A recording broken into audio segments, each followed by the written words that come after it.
We've made it to Suwarrow. It is so far from anything. The few boats that were in here, we know a few of them, they've gone. And so we're the only ones in here. We're completely alone in this place. And we were talking about it last night that this is probably The most alone we've ever been. by a long shot.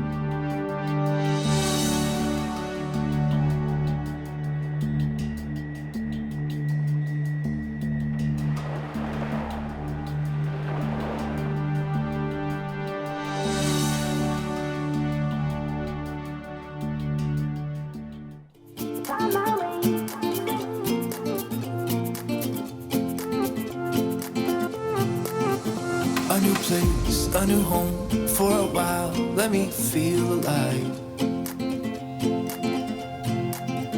Nothing to hold me back, take my time, just enjoy the ride. A new man passing by, life is good, best I've ever felt.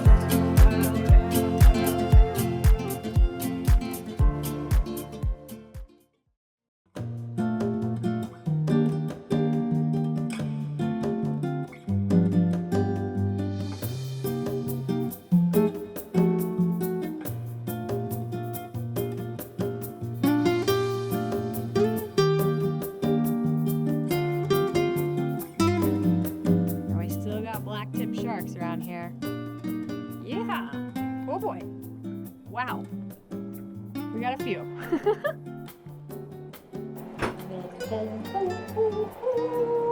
Okay. Post passage breakfast. Yeah. Feeling good, well rested. Oh, we got bacon. Yeah. Let me see that pancake. Man, good morning. We slept so good. So well rested. Post passage sleeps are the best, and you know what else is the best? Pancakes and bacon. Oh, Warren made pancakes and breakfast. Pancakes and breakfast. He's Pancakes and making breakfast. pancakes and bacon for breakfast after a passage. Oh, this is the best. Best morning. Look at it. Look how perfect it is. Wow, honey. It's also basted in butter, so Butter. yeah. They're butter pancakes is really what they are. Yum, yum, yum, Oh, yum, yum. look how perfect they are. Wow. honey. Yeah. And bacon. Bacon. It's bacon! Yes. Remember those So commercials? You feel good after the passage? Oh, incredible. It's like as if we didn't do anything. We're back. Rejuvenated. Yep. Normal. Yep. All right. That's what one good solid night of sleep can do. It just fixes Mhm. everything. Like, let's go on passage again today. Let's go. Not yet. Okay. I know, I want to see this place. Yeah. That's the deal. So good, honey. Happy arrival morning.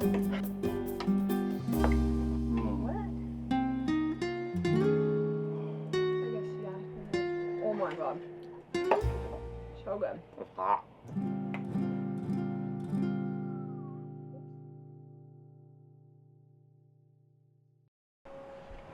It is, hello everybody. It is not terrible today, not super windy, not super stormy. It's kind of pretty. Anyways, it's an okay day for me. I've done my computer work, I've gotten a video done, so it's my turn to get to work on the boat. And the stanchion needs to be fixed because obviously this is not gonna work, right?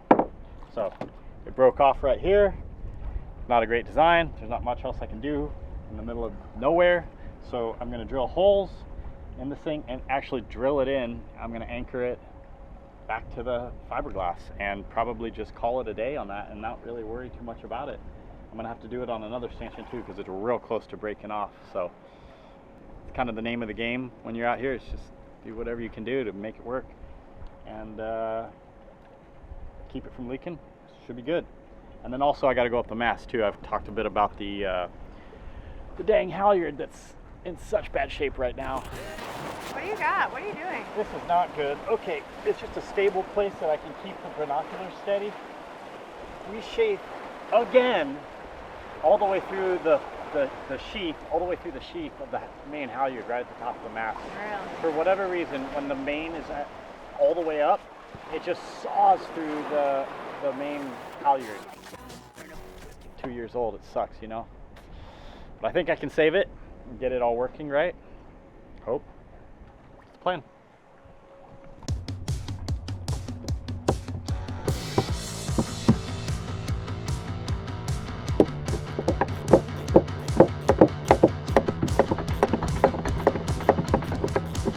Thank you.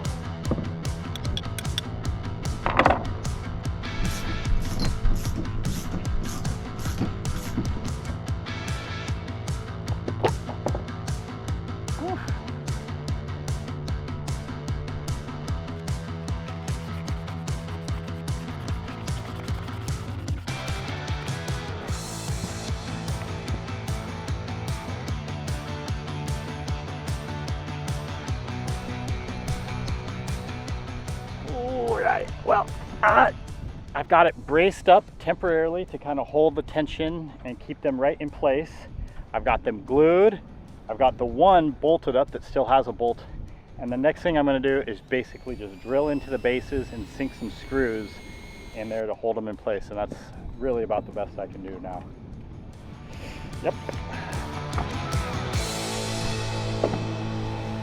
All right, I got it done. I got them done. I got both of them done. As projects go, the second one, man, you know, you always do the first one to learn how to not do the second one, you know. So I broke probably 4 bits on the first one, none on the second. The second one took about 20 minutes to drill and screw in.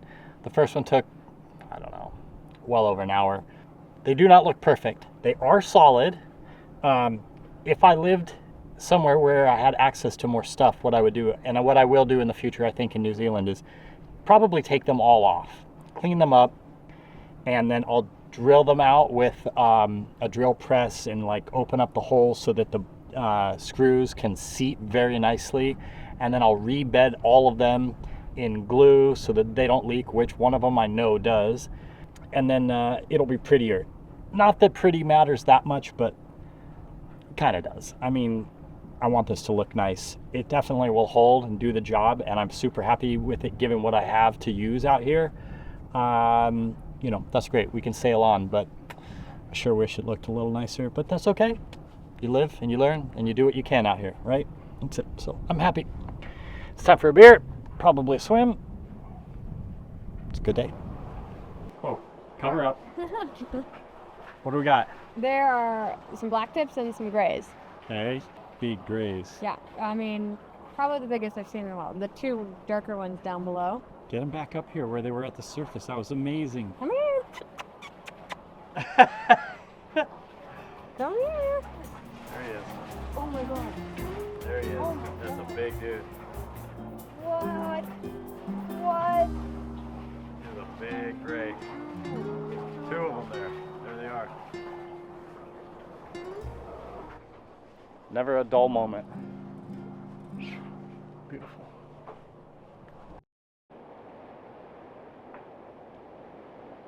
Alrighty, finished the railing yesterday. Lifelines, you know what I'm talking about.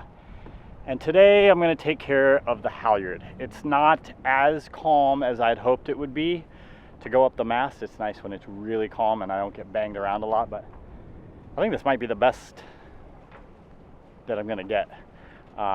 It's probably blowing 10 to 15 knots right now, and there's a little bit of chop. The wind is turned around and we're facing into the heart of the atoll instead of, you know, having the wind come over here where it's much calmer and much less fetch, as they call it. So whatever, sorry. I'm going up the mast. I'm gonna take care of this halyard once and for all. I have to. I can't keep chopping 3 feet of, you know, line off of the halyard every couple months. It's just ridiculous. So I'm going to put a chafe guard on the line. I'm going to change a little bit how the block is set up. I'm also going to take the Dremel tool up there and kind of smooth out. I think I did it before and I think it just needs more. Maybe not, maybe it's as good as I can get it, but I think I'm going to do that. First trip up is going to be to bring the halyard down so I can organize the sheath and salvage what's left of this damn line.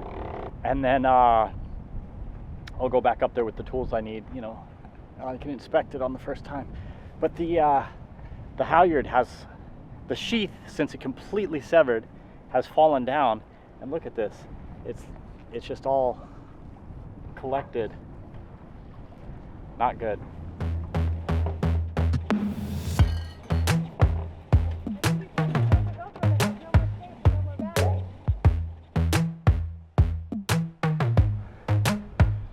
Well, I got it as back together as possible. I mean, this is as far as that sheath will go. Pulling it out, stretching it out. So this is how much it kind of I shrunk, for lack of a better term, and this is how much I'm losing altogether right here. So yeah, about a meter. It is what it is. It's a learning experience. I gotta figure this out though. Ugh.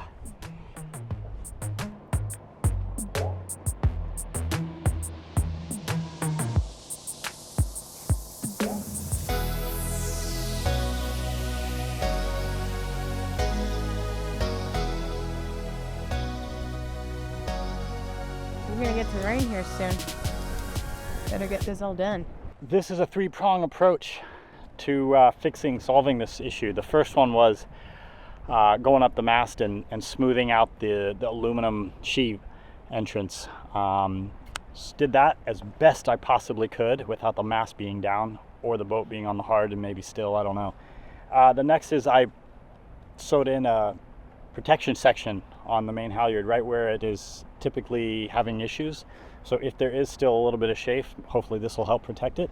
And then the last thing, the third step, was this is a 2-to-1 halyard. So the line, the main halyard, does not just come down and connect to the head of the sail and lift it. It actually comes down to this block and then back up to the top of the mast. And so it's a 2-to-1 ratio. And I have changed where this block is. This block used to be at the head of the sail.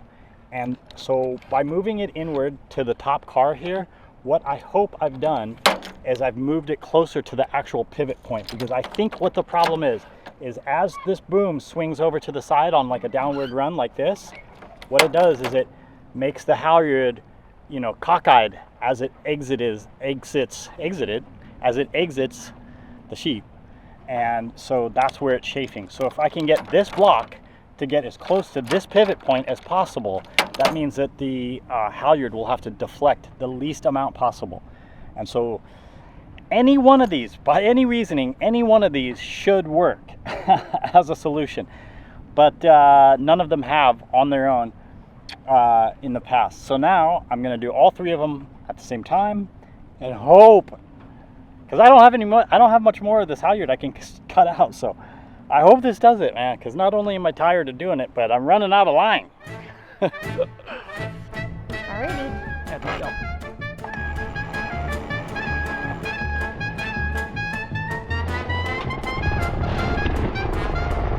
I always take a second to look at all the fittings and all of the rigging when I'm this far up. Might as well see, just double check on everything. Whoa, right there is perfect. Well done. Yeah, it's right in here that needs some serious smoothing.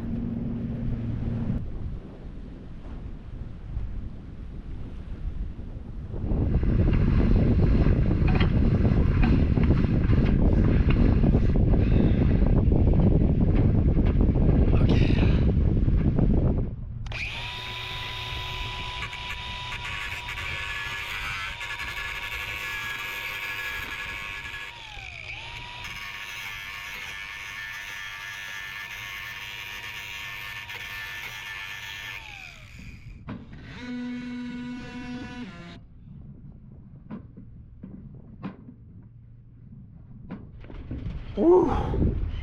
That was difficult, I'm not gonna lie.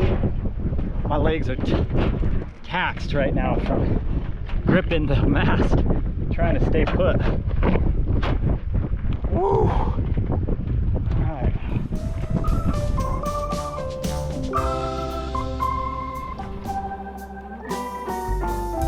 Nope, she let me all the way down this time. Wow, what a nice lady. Nice timing. Yeah, I know. So, do you think? I mean, I made it so much better, but I thought it was pretty good before, to be honest, but I made it a lot better. I mean, I really sanded and opened up the inside of the sheave, basically where the rope has to enter to the sheave, and rope, it's a line, it's called a line. So, do you think, like, if this doesn't work, there might be an alternative, or? Yes, there is, which I'm working on, and get to in the future. But yeah. All right. Sure. Thanks, Mark, honey. Thanks, Tom. Let's lock her down. I think we're gonna get a little wet again. Well, we came here with our friends and now they're leaving us. Yeah, Scott and Tammy are actually going to head out today and go to American Samoa, and we will rejoin them hopefully back in Tonga. So that just leaves us here all by ourselves, actually. Uninhabited island, not a soul for miles. Well, until these guys leave. But yeah, it's just Warren and I here. Yep. Bye, guys. There they go. Bye.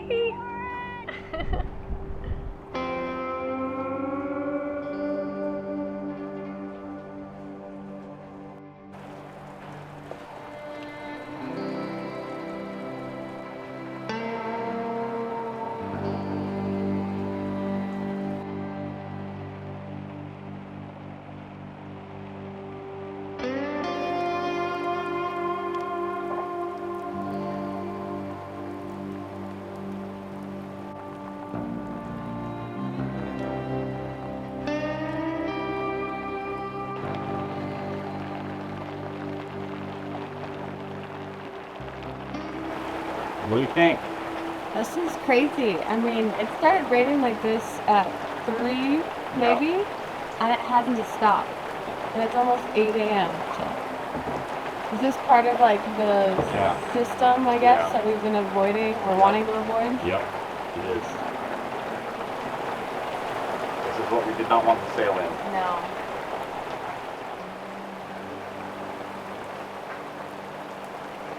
So, a lot of the decisions we make on the destinations that we go to are super based on weather, this being one of them. We decided, I know Warren went into this before we left for Suwarrow, our reasoning why we sailed as far north as we did. To avoid this stuff. To avoid this. I mean, we're in anchor, it's just dumping, pouring rain. You know what we don't have here, though? One of the main things we wanted to avoid was this huge swell that was coming up from the south, from like New Zealand area.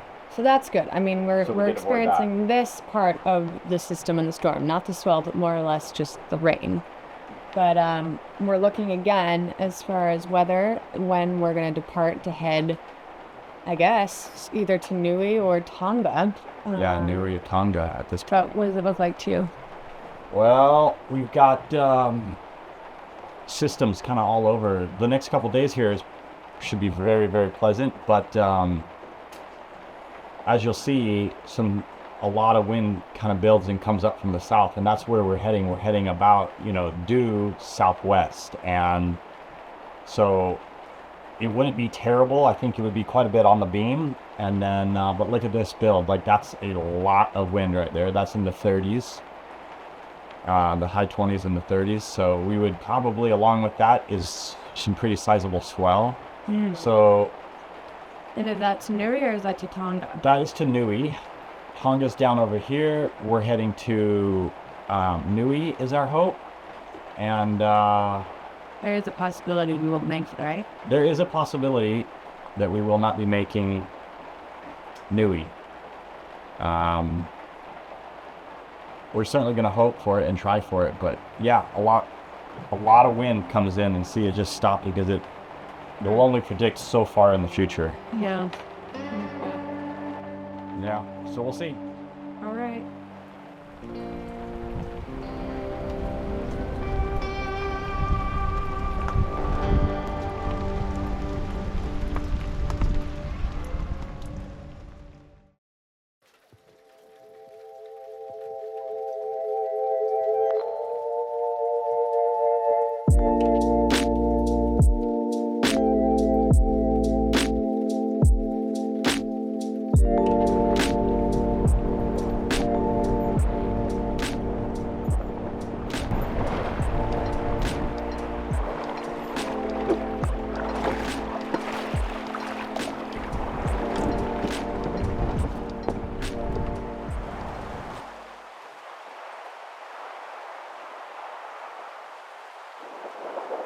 Wow. That's seen better days this sign. Yeah. Wow. Wow. Yeah.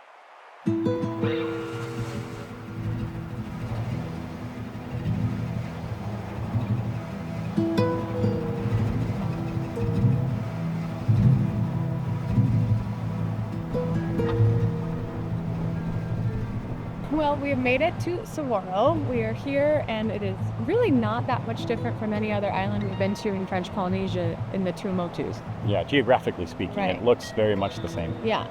Although, it is a little bit different because we are all by ourselves. We are so alone, you guys. It is a weird feeling. I mean, Yeah. we are very used to being isolated. We kind of geared towards that for sure. Yeah, And we were so- thinking about it last night. This has never really happened to us. And in life, it's really weird to be this isolated, I mean, we're this alone alone. on the boat a lot of the times, but But there's usually other people around, at least boats within, Yeah. a next anchorage over or whatever. This is like, this is truly the most alone we've ever been. yeah, this is actually really interesting. Island has a bit of history, as they normally do, but Most islands do.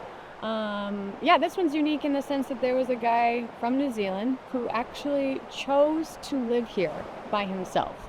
And in the 50s and 60s. yeah, he basically isolated himself here for how long? 16 years and three different stays.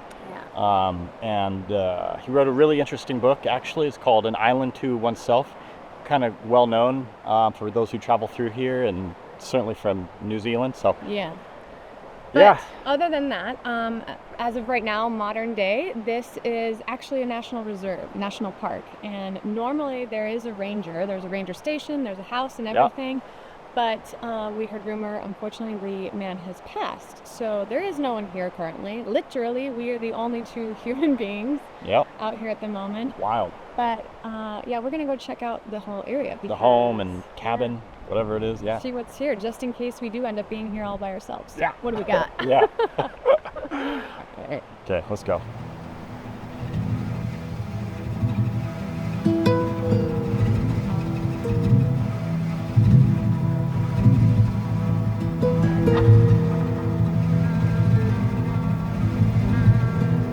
So survival here would mean living on a lot of coconut Yeah. and fish, Freshwater collection. collecting your own rainwater, which it does plenty here. I don't know what else there is. Oh, crab. Crab, plenty of Look. crabs. Oh my god. There are so many Well, crabs. these are all little hermit crabs, but I'm Yeah, I sure couldn't eat there's- much of those, but I'm sure Coconut crabs crab. here for sure. Look at, there's crabs everywhere. You can't- There's so many. I'm afraid I'm going to step on one on filming. Yeah.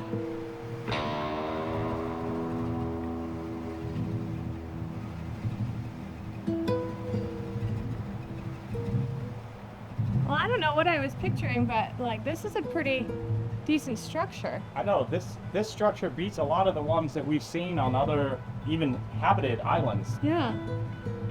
Wow, look at all those books. Those cruisers that come here and just leave books for the rangers. I guess. Yeah. Is Tom Neal's book in there? I wonder. Kind of doubt it. So I actually wonder, I read that his house was still very much here. Do you think this is his I think house? this is probably the house. Or, yeah? Yeah. And then this is like the ranger station. This is a whole nother structure, Yeah. which is more recent. Right? That's got to be his house. So who is this Tom Neal person, you might ask? There he is. Well, meet Tom Neal, a New Zealand man who voluntarily marooned himself on this island and called it home for 16 years in the 60s.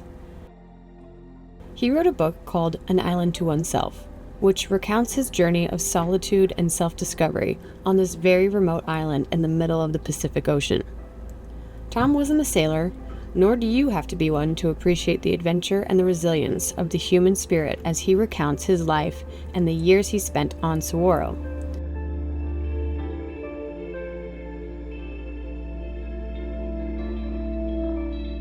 Simply put, he lived his life on his own terms and found solace and purpose in the rawness of nature.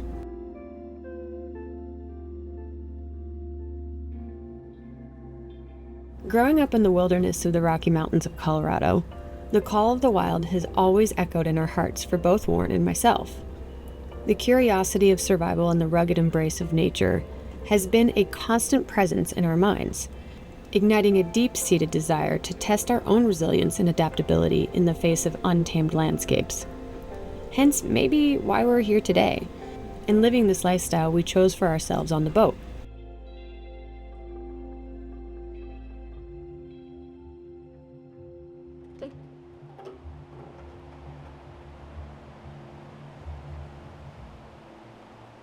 What's back there? This is the kitchen. Oh my. That's crazy. Wow, this just feels so abandoned right now.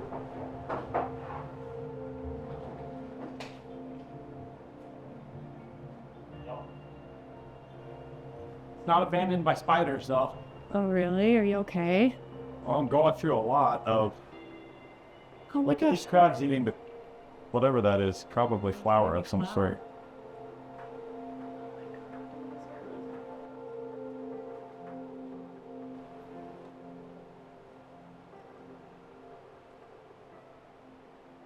Oh my gosh, there's still... Look, mayonnaise. I guess it would be Mayonnaise. okay if we were... Peas. Baking powder. I don't think these crackers would be good. I mean, I think we'd be okay combined with what we have left on the boat in here if we were to be left completely alone. At least for a few days. Yeah. Soy sauce. Wow, look at all these cans, There's even box of cake. I don't know. As we tread the path of Neil around this island, we are immediately transported into the world he chose for himself, surrounded by nothing but ocean and the untamed wilderness of this secluded paradise.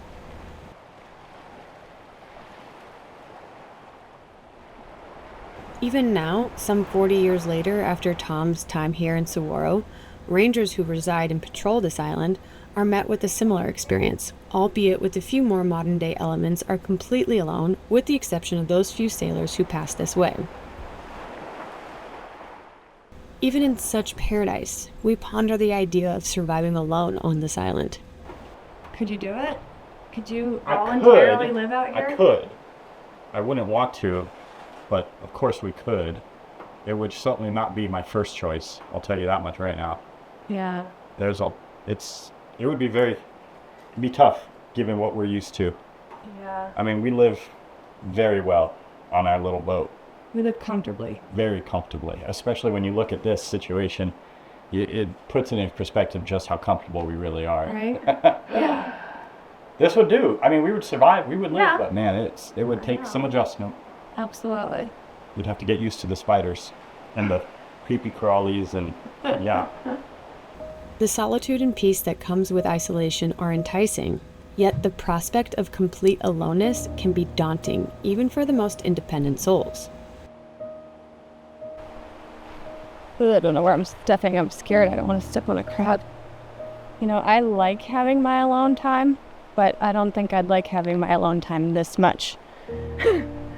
It's kind of crazy that people really, really love that much isolation in their lives. Like, I need people. I need social. I just, like, not all the time, but I definitely need people in my life. So, yeah, I couldn't do it. Definitely couldn't do it. Over the years, we have grown accustomed to the solitude that comes with being miles away from another. Finding solace and security in the confines of our floating sanctuary aboard Va, our boat has transformed into more than just a vessel. It has become our safe haven, a refuge from the uncertainties of the outside world. Equipped with modern conveniences like a comfortable bed, a washing machine, an oven, a blender, and even Starlink for connectivity. We have created a cocoon of comfort amidst the vast expanse of this ocean. But as we bask in the luxury of our creature comforts, the thought continues to linger in our minds. Could we survive without these modern-day conveniences, as Tom Neil did on Suwarrow? Could we, like Tom and the Rangers of Suwarrow, find the strength and resourcefulness within ourselves to thrive in isolation? This question challenges us to explore the depths of our own resilience and adaptability in the face of solitude. Kind of creepy. It is kind of creepy. So it is kind of creepy, but there's so much potential, actually. I mean, there's so much here that if you were here and you could clean this place up and get it kind of, I mean, you have shelter. yeah, There's everything set Sure. up for water collection. Yep. There looks like there's all these wires for power, some solar it somewhere. would take some work, but it could be tuned up, and it could be Yeah. very nice, actually, I think. Plenty of palm trees for coconuts. Plenty of crabs. We've seen a lot of coconut crabs, actually, so that is for sure something you could live on. I just don't think I'd want to. No. That's the main thing is No. Tom chose to live Like in the element, isolation, yeah. you know? Yeah. It takes As a very isolated as special it breed can of be. person to want to do that. He called it free. Yeah. So he said I he mean, was it living is. completely free, and yeah, that's true. He Yeah, was. the truth of it, but Not for me. I'm free No. enough on our sailboat. I'm perfectly free enough. it's the max amount of freedom you want. Yeah. It's a good balance. Freedom and comfort. Yeah. Yeah, it's good. The idea of stripping away the trappings of comfort and technology is both unsettling and exhilarating, forcing us to confront the true extent of our resilience and adaptability in the face of raw, unfiltered nature. As we ponder this question, we are reminded of the profound simplicity and self-reliance that define Tom Neal's existence in this very place. His story serves as a poignant reminder of the human capacity to endure and thrive in the most challenging of circumstances, prompting us to reflect on our own capabilities in the absence of the comforts we have grown so accustomed to. Okay, that's that. Glad we came here. Happy to go back to the boat. Yeah. Yeah. We are living pretty well. That's undisputable. We've never really thought otherwise. No. But this just puts it into perspective. Big time. I tell you what, when we first came to the island, I did not know that this existed, and I didn't know about Tom Neal. And I had this feeling of, like, more than any island I've been to before, you know, in the storybooks, if you hear about people getting, you know, isolated on a deserted island, shipwrecked on an island, Yeah. I just had that feeling that when I looked at this place, like, it was a shipwreck island. It was like it's so isolated, it's so far from anything, and I just got that feeling like this is what you would picture in your head, and this is where you would wash up and, like, have to survive here. And it turns out it's kind of true, you know. It's, yeah. Although it wasn't like shipwreck. It wasn't shipwrecked. He was by choice. Yeah. Yeah. Yeah.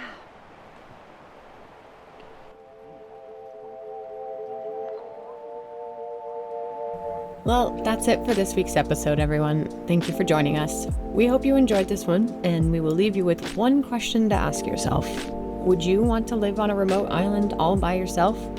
Let us know in the comments, and we'll see you again next Wednesday as we say goodbye to Suwarrow and set sail for our next island of Nui. Cheers, and have a great week.